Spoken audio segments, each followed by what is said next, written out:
Standing up in McKinney, this is According to Callus, episode 395, coming to you on April the 12th, which is a Wednesday.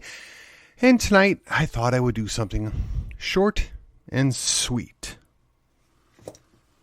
That is, wonder who they work for. I wish I could say this is something unique or something that is going to be a reoccurring theme. I sit back every once in a while and I wonder, has anybody considered the reason why we don't get these things done may actually go beyond the idea of if the cat kills the mouse, the show is over, and more of they enjoy manipulating us to get to their own ends. Now, the problem is, if you go and get into deep discussions of who the they is, you get accused of one of a number of different things. Well, you're either an anti-Semite, you're a tinfoil hatter, or you're a conspiracy theorist. And all three can be intertwined, and it's a nice way to project somebody else's preconceptions on your questioning. The way I look at it is, it's entirely natural and positive to question the narrative, to look at things because they don't make sense, they don't add up, and you're trying to figure out what exactly is at play here. That is, to me, a good hallmark of an individual.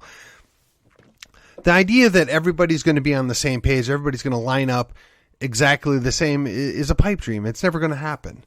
I mean, I'll never find a candidate that is 100% everything that I would want. I mean, even the former state representative, the great Ron Paul, is probably only 98% of what I would want, of my ideal candidate. And I'm not sure where the 2% deviation would be, but I'm just here to tell you, nobody is 100%. And that is good. Unfortunately, that means we're stuck with a whole lot of 70s and 80s, right? People that are 78% with us, and that 22%, boy, that can wreck your world. But it's better than the alternative, right? It's better than the bad guys, the evil ones, the Democrats. We can't have that. But really and truly, at the end of the day, who are they working for? I mean, it's very easy to sit here in McKinney, Texas, and look at the things that go on in DC and write them off, as you rightfully should, and just suspect that they're all working for some nefarious group, some nefarious organization. And it doesn't even need to be all of them. Just a working majority. A plurality, if you will, of bad guys. And it doesn't matter what group or how they fit into the organization, just that they're not working for we the people. I'm less concerned if somebody is a Rosicrucian, a Skull and Bones, or whatever your favorite flavor of nefarious bad guy is, or they're a direct agent of the Rothschilds. I don't really care, as long as we can agree that they're not working for us. They don't have the best interests of we the people in mind. And while that is, at least at this point, somewhat evident based upon what we see going on in DC, that they don't have the best interest of the United States, of America, of Texas, of we the people, of anybody other than themselves, let's look at how does it translate to Austin. Well, it should be somewhat clear to you by now that there's a great deal of elected officials down in Austin that are showing their hand. They don't work for us. They work for their special interest group. They work for DC. They work for some multinational corporation. But at the end of the day, they don't have the best interests of Texas in mind. They don't have the best interests of the communities they're supposed to represent in mind. They don't have we the people's best interests in mind. The question is who are they working for? Now, we've often joked, and I've mentioned it on more than one occasion, it'd be really nice if, like race car drivers, these guys would wear suits with all the logos of the different companies and organizations that sponsor them. And then you can decide, do I like what those people are trying to do or not? And you can weigh that out. Is this person more likely than not to give me the things that I want? Now, you may recall a few years ago, it was very prominent that you were supposed to hate the Koch brothers. You know, they funded a lot of people that are right of center and got them elected into office and supported their causes. But at the end of the day, the Koch brothers are largely globalist in nature and thought. They want what's best for the Koch brothers, yes, but they also want certain other things obtained, which doesn't benefit we the people and doesn't benefit our country, our nation, Texas. And while it was perfectly acceptable to point them out as these nefarious people and doing terrible things and hate on them, when you said the same thing about, put in your favorite person here, my favorite is the Rothschilds, right? Because they're an actual legitimate family, the king of the banksters, if you will. And to the extent that they still exist today and are pulling strings, don't know, don't care. Everybody's favorite whipping boy on the right seems to be Soros. Whether it's Georgie or Alexandra, don't know, don't care. Or Alexander, not Alexandra, although in today's day and age, who really knows? But that's evil if you bring that up. You can't talk about that. That's deplorable. Never mind the guy was legit a Nazi sympathizer, but because at least part of his family tree is Jewish, you're an anti-Semite. How does that work? I don't know. Ask them. The real problem, as I see it, is if you can't call a spade, if you can't look at what's really going on, if you can't talk about who's pulling the strings, whoever they may be, you're going to miss the larger point. That the people that we elect to represent us don't. They may say they do. They may pretend they do. They may occasionally throw us a few bones, which we've talked about at great length on this show. But at the end of the day, they're serving the higher purpose, which in many cases is their own pocketbook. They're completely oblivious to what the larger goals are, but there are some true believers. There are some people that are clearly on board with whatever it is that these nefarious groups want. And I don't know what it is. I don't claim to know what it is, but I always tell my wife it always comes down to one of two things. Control. And control. Nobody goes to the trouble to get more money if they don't want to exercise more power. And nobody goes to the trouble to get more power if they don't want more money. But at the end of the day, both of those things buy control. They want control. And the control is over we the people. And how do they control we the people? Well, there's the narrative. There's the story. There is the way you can spend money, where you spend your money, how you can live. Just the right to be left alone is something that is fleeting at this day and age. How did we get here? Good question. Who are they working for? I mean, even Eisenhower warned of this problem. Kennedy allegedly was looking to out them. They offed him. And on a few weak moments, other people in Congress have hinted at the fact that there's certain people you just don't screw with because they've got 6 ways from Sunday to get back at you. Now, maybe, just maybe, that's what's going on with Donald Trump. Don't know. I don't pretend to know. How could I know? And for those of you out there that are still betting the farm that Q has got some plan and we're all going to be rescued, really? How much longer are you going to stand by the side? How much longer are you going to pretend? Wake up! Again, who are they working for? Now, it's clear to me that there's a whole lot of people that go to the Senate that just want to get paid. It's even clearer to me there's a whole lot more people that go to the U.S. House that just want to get paid. Some are maybe even actors. Who knows? When you hear some of these people talk, it's clear that they, if you were to shake their head, you'd hear sand rattling around in there, maybe. But what do we do about it? Therein lies the rub, right? I've talked about this time and time again. Fix what's going on locally. Fix the local issue. I was talking to a gentleman earlier today, and he reminded me there's a trifecta that controls things locally. Now, I might define it slightly different than him, but basically you have the school board, right? The teachers association, if you will. You have the city council, and then you have the folks over there at the Chamber of Commerce.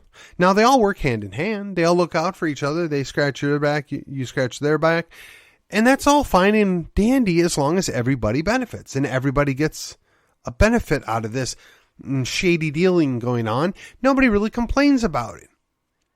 But you need to look no further than Plano to see how that plays out long term. You need to only grasp what's at play in Frisco right now to see how this plays out. You see, the school district is a slush fund. There's a ton of money there. The reason why they don't want to have any competitors, the reason why they don't want to have vouchers, and for the record, I'm not necessarily in favor of vouchers. I have some really serious concerns about them. But the adamant freaking out and display of hatred for anybody that talks about vouchers or school choice is not lost on me. It's not so much that they fear the competition. They do. It's the money. It's all about the money. You see, the money lets them fund other things. The money lines the pockets of different people in different organizations that work with and collude with the school board. And while you're at it, don't forget the city council. Because yes, the city council's along because they control, the Economic Development Corporation, the Community Development Corporation. That money gets spent on certain things, and you don't think that they're patting others' pockets in there? Come on. Again, most of us turn a blind eye if, positive things come out of it and somebody got a little extra in their pocket. The city benefited. It's not worth the trouble to deal with it. It's not worth the fight involved with this. So we kind of go along and get along. We're not serving anybody's purposes long term, you understand, but it's called survival. It's picking your battles. But then when you throw in the local government employee associations, whether it's the School District Employees Association, aka Teachers Association, or the Firefighters Association, or the Police and Fire Association, or the Police Association, they're really worried about their retirement funds. And again, I don't blame people. Hey, you got to get paid, right? But at what cost? Would you rather run your city into the ground just so you can get a couple extra bucks in your pocket? Now you, the rank and file out there, you teachers, you firefighters, you policemen, you're out there doing your duty, looking after your community, doing the best job that you can. Would you rather have a safe, well put together and organized city where maybe you have a couple extra bucks taken out of your wallet than you otherwise would, right? I mean, you don't get quite the nice return on your benefits that you otherwise might would. Would you rather have that, or would you rather have your city went the pot, your community went the pot, but hey, don't worry, I've got an extra $100 every month in my pocket? Well, yeah, that's great, isn't it? I mean, you could move somewhere else, right? Maybe. But the real question is who are you working for? We hear all the time how it's a calling, that they're serving the greater cause. And I got to tell you, I believe the vast majority of the people, the rank and file that join really any municipal organization, school, district, police, firefighters, street crews, all those people, they're looking out for their community. They want to be paid, yes. They expect to get a retirement, yes. But they're looking out for their community. They find that it's a worthwhile investment of their time. Maybe you could say they love their community. But they also have to take care of their families. But how many of these people do you know would sacrifice their community, would run it into the ground so they can have a few extra bucks in their pocket? Well, probably nobody. But some of the leaders, they get a little bit more than a few extra bucks in their pocket. They're getting a couple extra grand every month or every week or whatever. Do you think they wouldn't sell us out in a heartbeat?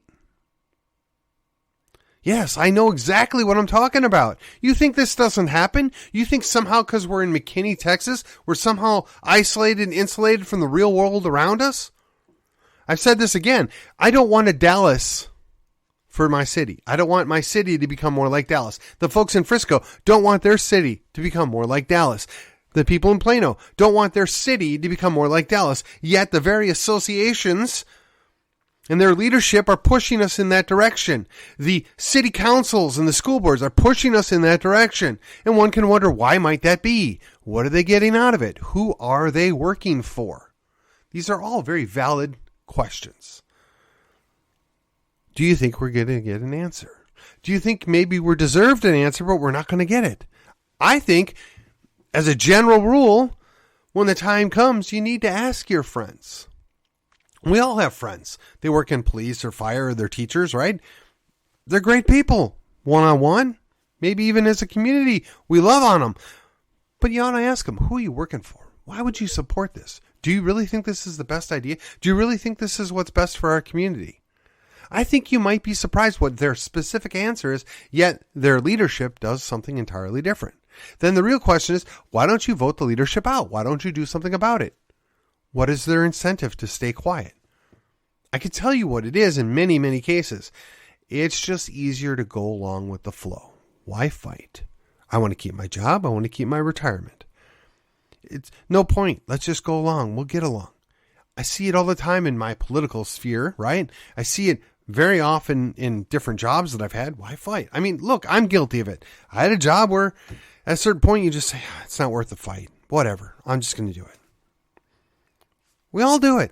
We got to do what we got to do to survive. You can't hate on somebody for that. But if you have that relationship and you know somebody well enough, you got to ask them, what are you hoping to accomplish with it? Do you really think this is the best thing? Who are you working for? I mean, if we can't fix the stuff going on in our very own city or out our backyard, how do you really think we're going to fix Austin? How do you think we're going to fix DC? You know, they say Texas can't happen. And I know I spent an entire show yesterday talking about this, but what if it could? What good is it going to do if we get Texas, but we do the same stuff we're doing now, only at a smaller scale? What good is it to get DC out of here only to have Austin run our day-to-day, everyday lives? Nobody wants that. We got to start standing now. We got to start pushing back now. We got to start holding the line now. We got to start asking our friends, who are you working for? I think that's what the real question is at the end of the day. Who are you working for? I think an appropriate answer is, I'm working for my family. I'm working for my extended family. Maybe I'm working for God if I don't have a family. Okay. Maybe even, depending on what kind of job you have, you might say, well, I'm working for my family, but also to support the local community. Okay, that's a valid answer. But if all you're working for is that retirement, I'm going to guess maybe, just maybe, your priority's a little out of order. If you're going to say, I'm just working for the money, I got to get paid, perhaps your priority's a little bit out of order. Perhaps. I would never begrudge somebody a paycheck. I would never begrudge somebody that's done better than me. I don't even begrudge people that aren't where I'm at in my life currently right now, trying to obtain where I'm at or better at a younger age or even my age. I don't hate on any of that. But at what cost? Are you potentially hurting somebody else in order to accomplish that? In which case, do you really want to consider another option maybe? Maybe there's something else you could be in consideration here. Maybe you really don't want to do what it is you're doing. At the end of the day, when you go home at night and you look in that mirror, you got to ask yourself, who are you working for? Yes, it's fair game, and it's kind of fun actually at times to ask that local elected official, that local business leader, who are you working for? What is your goal? What do you want to do? Why are you doing these things? But you need to be willing to ask yourself the same question. You need to be able to look in the mirror and say, what am I doing? What I'm doing? What am I trying to accomplish?